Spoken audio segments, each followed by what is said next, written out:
Assalamualaikum warahmatullahi wabarakatuh. Bismillahirrahmanirrahim. Alhamdulillahirrabbilalamin. Wabihi nasta'un alal umur dunya wadin. Wassalatu wassalamu alal asrofil anbiya wal mursalin. Wa ala alihi wa sahbihi ajma'in amma. Pertama, marilah kita panjatkan puji syukur kehadirat Allah Subhanahu wa taala. Dialah Allah yang Maha Pengasih lagi Maha Penyayang, yang tak pernah pilih kasih dan tak pernah pilih sayang, yang jumlah nikmatnya tiada terbilang. Dan karena nikmat itulah kita dapat bertatap muka beradu pandang di acara lomba musabaqah syaril Quran.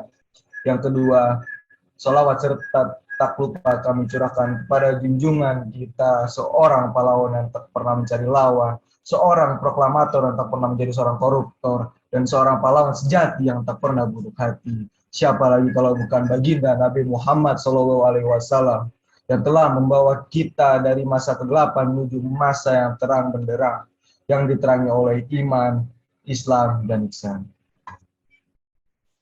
Dewan Hakim yang arif dan bijaksana, hadirin yang kami hormati.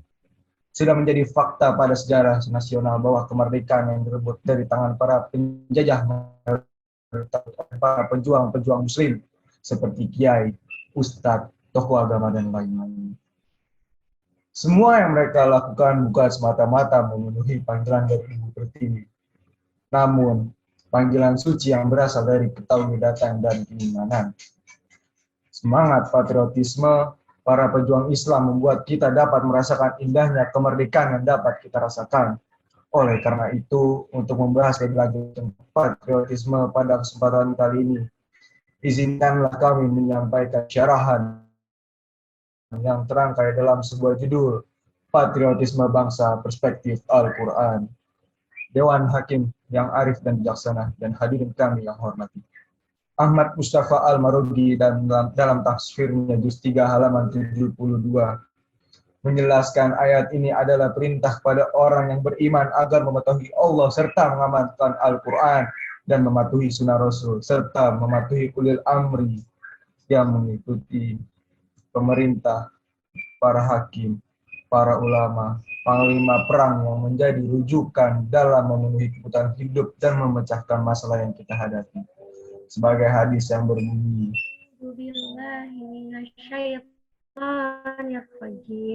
Bismillahirrahmanirrahim. Hubbul watani minal iman. Yang artinya, cinta tanah air adalah sebagian dari iman. Secara tidak sadar, bangsa kita sedang terjajah meski bukan secara fisik, tetapi secara ekonomi, intelektual, budaya, dan bangsa. Sehingga mengikis peradaban, melemahkan keyakinan, dan menumpuk perpecahan dengan segala propaganda yang dikeluarkan. Seperti inilah nampak pada pemberitaan. Jika sudah seperti ini, apa yang harus kita lakukan? Sebagai jawabannya, mari kita renungkan firman Allah dalam surat Al-Hujurat ayat 10. A'udzu billahi minasyaitonir rajim. Bismillahirrahmanirrahim. Innamal mu'minuna ikhwatun fa'aslihu baina akhawaykum wattaqullaha la'allakum turhamun. Yang artinya, orang-orang beriman itu sesungguhnya bersaudara. Sebab itu, damaikanlah, perbaikilah hubungan antara kedua saudaramu itu dan takutlah terhadap Allah, supaya kamu mendapat rahmat. Quran Surah Al-Hujurat ayat 10. Dewan Hakim yang arif dan bijaksana dan hadirin yang kami hormati. Kata ikhwatun menurut Profesor Dr. Muhammad Kroy Shihab, persaudaraan yang telah terjalin di antara sesama muslim adalah persaudaraan yang berganda.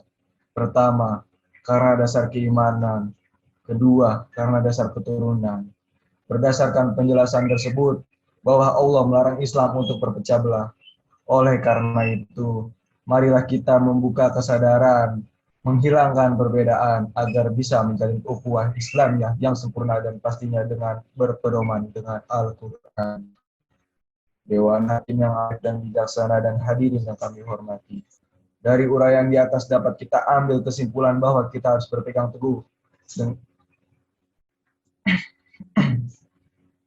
Dari uraian di atas dapat kita ambil kesimpulan bahwa kita harus berpegang teguh dengan Al-Quran dan Sunnah Nabi dalam membentuk ukhuwah yang patriotisme, yaitu tak ada perpecahan, saling berjuang untuk mendapatkan kemerdekaan dan tidak saling bermusuh-musuhan, namun saling mengisi kekurangan dan dalam memenuhi setiap kebutuhan bangsa dan negara.